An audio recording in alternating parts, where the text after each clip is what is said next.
El miedo que no se ve. No todos los miedos gritan, muchos susurran, no llegan como pánico, llegan como una incomodidad constante, como una sensación de estar siempre a medias, de saber que podrías hacer algo, pero no hacerlo.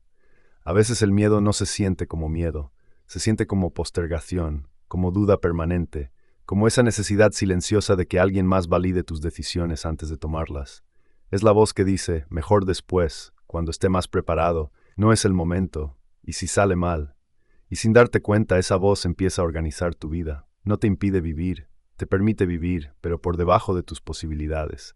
La mayoría no vive dominada por enemigos externos. No es el mundo, no es la falta de oportunidades, es algo más íntimo. Vive dominada por miedos internos que nunca se cuestionaron. Miedo a equivocarse y quedar expuesto. Miedo a perder lo que ya se tiene, aunque no sea suficiente. Miedo a quedarse solo si deja de complacer.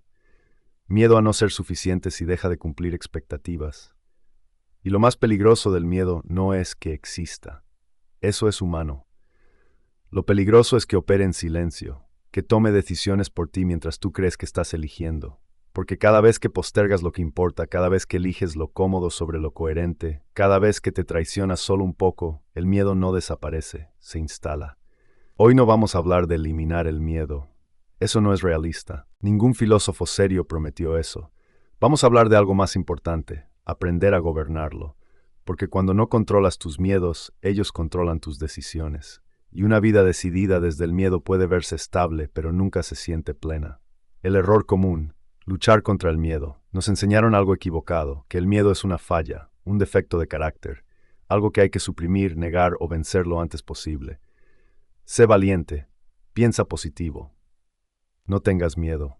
Frases bien intencionadas pero superficiales, porque no enseñan a entender el miedo, solo a taparlo. Y el miedo no desaparece porque lo ignores, no se va porque lo contradigas, no se debilita porque lo niegues. Cuando lo haces, el miedo solo cambia de forma, se vuelve más indirecto, más sofisticado, menos evidente. Ya no se siente como terror, se siente como racionalización, como excusas bien construidas, como decisiones lógicas, que en el fondo nacen del temor.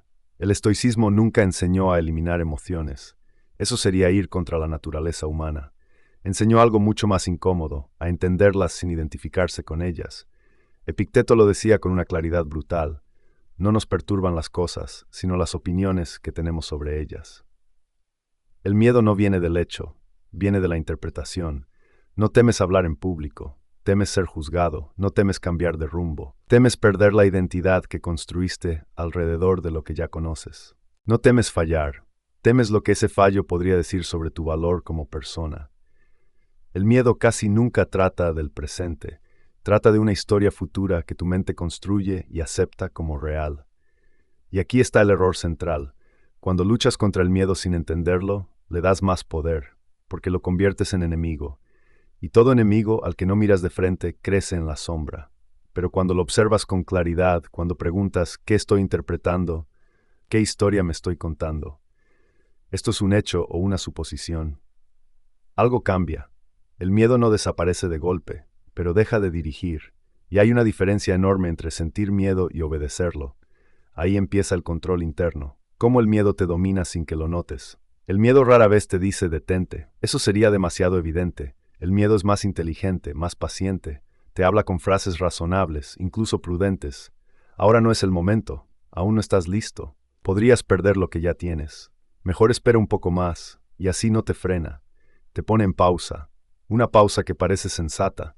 Una pausa que no duele, pero que se vuelve permanente. No te empuja al desastre, te mantiene en lo aceptable. Empiezas a elegir lo seguro sobre lo correcto, lo conocido sobre lo necesario, la comodidad sobre la coherencia, y con el tiempo esa elección se vuelve hábito. Ya no sientes miedo, sientes normalidad. Marco Aurelio lo entendía con claridad cuando escribió: «Hoy escapé de la ansiedad, o mejor dicho, la descarté porque estaba dentro de mí». No estaba luchando contra el mundo, estaba observando su propia interpretación. Muchos creen que es el entorno el que los limita, que es la economía, la edad, las circunstancias, pero muchas veces es el miedo el que negocia en su nombre.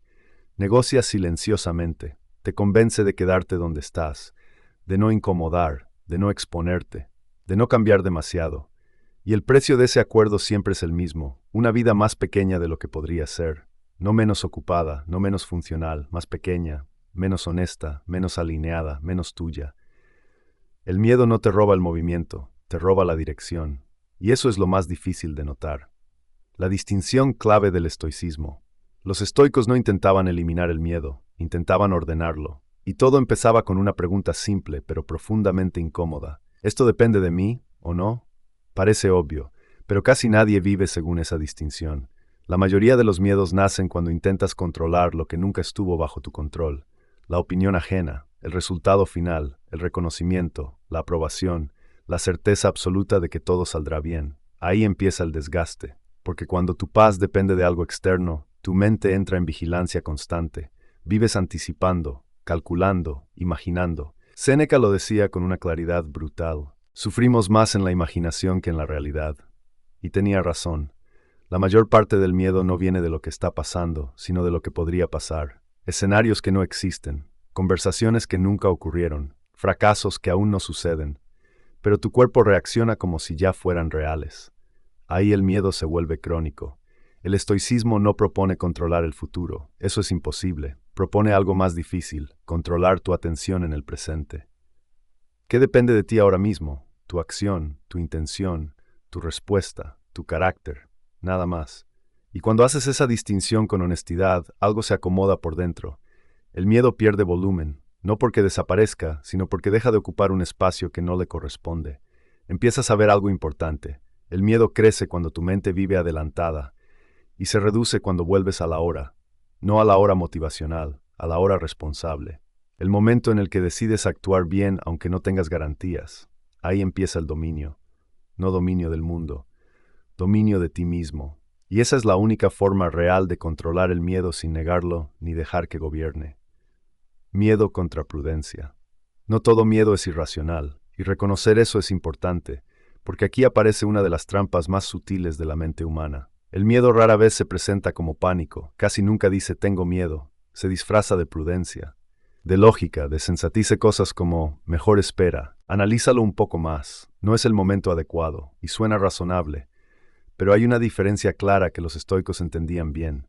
La prudencia te orienta, el miedo te paraliza.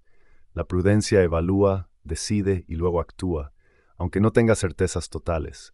El miedo evalúa, vuelve a evaluar y nunca decide. La prudencia acepta el riesgo. El miedo busca garantías, y como la vida no ofrece garantías, el miedo siempre encuentra una excusa para quedarse quieto. Por eso hay personas que llevan años pensándolo, años esperando el momento correcto, la señal perfecta, la seguridad absoluta. Y si llevas tanto tiempo pensando algo sin avanzar un solo paso, ya no es prudencia, es miedo cómodo. Un miedo que no duele lo suficiente como para obligarte a moverte, pero sí lo suficiente como para mantenerte estancado. El estoicismo nunca glorificó la impulsividad ciega, pero tampoco justificó la evasión elegante. Marco Aurelio lo escribía con claridad. No pierdas más tiempo discutiendo sobre lo que debería ser un buen hombre, sé uno. Eso implica acción, incluso con miedo. Actuar con miedo no es un defecto, es parte del camino. Esperar a que el miedo desaparezca no es valentía, es negociación. Y esa negociación casi siempre se paga con tiempo, con oportunidades y con una vida más pequeña de lo que podría haber sido. El miedo no se vence pensando, se ordena actuando. No eliminándolo, no negándolo, avanzando a pesar de él. Y esa decisión, aunque sea pequeña, es lo que empieza a devolverte el control. ¿Cómo empiezas a controlarlo? Controlar el miedo no es un acto heroico, no es una revelación repentina, no es una frase que te cambia la vida. Es una práctica diaria, silenciosa, repetitiva, poco espectacular, y empieza con algo más simple de lo que crees. Nombrarlo. No decir no sé, no decir no es el momento, no decir luego veo, decir la verdad completa, tengo miedo de fracasar, tengo miedo de perder estabilidad, tengo miedo de quedarme solo. Cuando nombras el miedo, deja de ser una sombra, se vuelve algo concreto, y lo concreto se puede trabajar. Segundo paso, separar el hecho de la historia. Pregúntate con honestidad, ¿qué está ocurriendo realmente ahora mismo? ¿Y qué estoy imaginando? Porque casi siempre el miedo vive en la historia, en el y sí, en el qué dirán, en el qué pasará después. El hecho suele ser simple, la historia es lo que lo vuelve insoportable. Los estoicos entrenaban esta distinción de forma constante. no para volverse fríos, sino para no ser arrastrados por su propia mente. Tercer paso, exposición consciente, no grandes saltos, no decisiones impulsivas, no gestos dramáticos, pequeños actos incómodos, decir algo que sueles callar, postergar menos, tomar una decisión pequeña sin pedir validación, no para demostrar nada a nadie, sino para entrenar tu sistema interno. Los estoicos practicaban la incomodidad porque entendían algo esencial. Quien soporta lo incómodo voluntariamente no es esclavo del miedo. El miedo pierde fuerza cuando ve que no puede detenerte. Cada vez que actúas a pesar del miedo, no lo eliminas, lo debilitas. Y lo más importante, recuperas respeto interno. No porque todo salga bien, sino porque sabes que no te traicionaste. Y esa confianza silenciosa, con el tiempo, vale más que cualquier seguridad externa. Cuando el miedo ya no decide, llega un punto en el que el miedo sigue ahí, pero ya no manda, sigue hablando, sigue apareciendo, sigue sugiriendo caminos más fáciles, pero ya no decide. Y ese cambio no es ruidoso, no es épico, no se anuncia. Se nota en cosas pequeñas, en que ya no postergas tanto, en que ya no necesitas tantas explicaciones, en que ya no negocias contigo mismo cada vez que algo se vuelve incómodo. No te vuelves temerario, no te vuelves impulsivo, te vuelves claro, claro sobre lo que importa, claro sobre lo que ya no estás dispuesto a sacrificar, claro sobre el tipo de vida que estás construyendo. Dejas de vivir en pausa, dejas de esperar el momento perfecto, dejas de traicionarte por tranquilidad momentánea. Marco Aurelio lo escribió con una crudeza que incomoda. No actúes como si fueras a vivir 10.000 años, la muerte te ronda. Mientras vivas, mientras puedas, sé bueno. No es una frase sobre la muerte, es una frase sobre el tiempo, sobre no seguir postergando por miedo a equivocarte. Controlar tus miedos no es volverte invencible, es volverte coherente. Y una persona coherente no es fácil de manipular. No responde a cualquier estímulo, no se mueve por presión externa, no elige desde el pánico. Es difícil de frenar, difícil de dominar, difícil de empujar a una vida que no le pertenece. El miedo pierde su poder cuando deja de decidir por ti. Y ese día, sin hacer ruido, empiezas a vivir con una firmeza distinta, no porque no tengas miedo, sino porque ya no le entregas el timón. El dominio real, el miedo no es tu enemigo, nunca lo fue, es un indicador, una señal de que algo importa, de que hay riesgo, de que hay posibilidad de pérdida, y también de crecimiento. El problema no es sentir miedo, el problema es dejar que decida, porque cuando no lo gobiernas, te gobierna. Empieza a elegir por ti. ¿Qué haces? ¿Qué postergas? ¿Qué vida consideras posible? Y poco a poco, sin notarlo, tu mundo se vuelve más pequeño. No necesitas una vida sin miedo. Eso no existe. Necesitas una mente que no huya cada vez que aparece, una mente capaz de observarlo sin obedecerlo. Por eso el cambio real no empieza con grandes discursos. Empieza con actos pequeños, pero honestos. Una acción que llevas tiempo evitando. Una conversación que sigues postergando. Una decisión que sabes que ya no puedes retrasar sin traicionarte. No esperes sentirte seguro. La seguridad no precede a la acción. La sigue. Primero eliges, luego el miedo se acomoda. Y recuerda esto porque resuelve del camino. El miedo no desaparece cuando lo enfrentas. Pierde fuerza cuando deja de decidir por ti. Ahí empieza el dominio real. Si este video puso palabras a miedos que llevabas tiempo cargando sin saber cómo ordenar, no lo ignores. Suscríbete y forma parte de esta comunidad que no huye de lo incómodo, que entrena la mente y construye dominio interno paso a paso. Aquí no prometemos ausencia de miedo, prometemos algo más útil, claridad para que el miedo no decida por ti.